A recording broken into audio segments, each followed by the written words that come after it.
My name is Ricardo PerezRamos. I'm a retired United States Army Sergeant. I got hurt in November 20, 2011 in the Kandahar province in Afghanistan.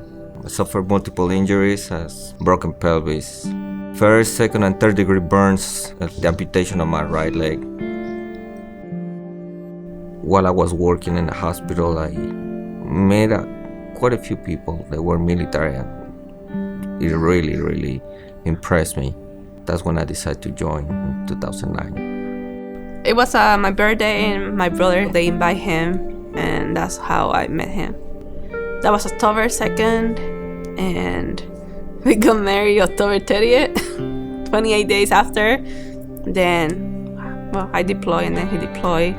I came back October 28th, and then he was supposed to come end of November.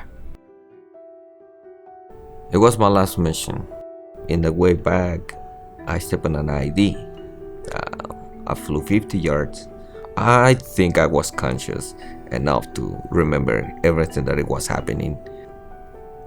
I got medevac to the CAF.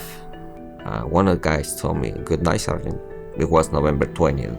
I wake up on December 23rd.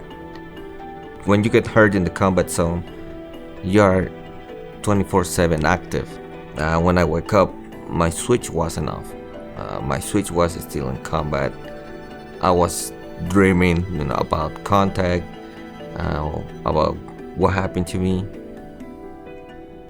I was driving, I got a phone call, and I answered, and they said, "Are you Ricardo Perez's wife?" And I'm like, "Yes."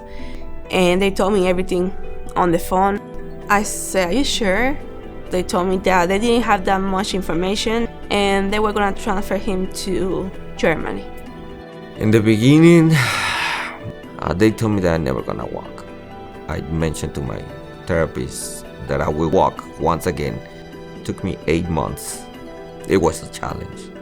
Every day I was in therapy, sometimes twice a day. It was hard work. I'm thankful that he didn't give up. She was all the time there for me. I guess I didn't give up because of her. She's been my strength. Now, we have our little girl. And, it's more happiness for us to have our kids together.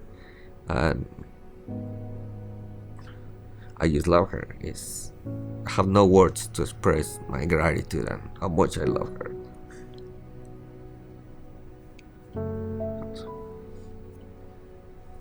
We have a 2-story house, so he had to jump all the way up. We have scratches everywhere, in the kitchen, doors, just because he's always in his wheelchair, so it's not that wide. I try to go be as smooth as possible, but I have 3 little kids, so I have to be behind them, picking up stuff behind them, and it's a challenge. Everybody has the dream to have their own home. You wanted to have your kids in a nice place so they can become somebody. Home for our troops, they are just it's an organization that is like sent from heaven to us. One of the biggest things that we're looking for is to have a big bathroom, so he can be able to move around the bathroom without no issue, and knowing that he will not get hurt or fall off the wheelchair. It will mean the world for me. It's like a dream. It's gonna give us the opportunity to be with our family together and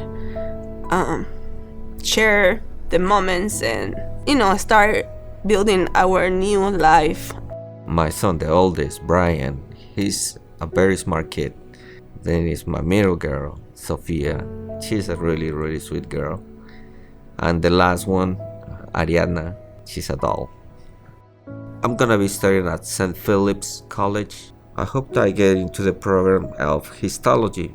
It's my dream. And that's something that I wanted to achieve, so my kids can look up to me and do the same. For us to have this mortgage-free home, it will be saving more money for our kids for their future. It's just the meaning that Home for Troops does something for the ones that decide to raise their hand and protect this country. That's basic.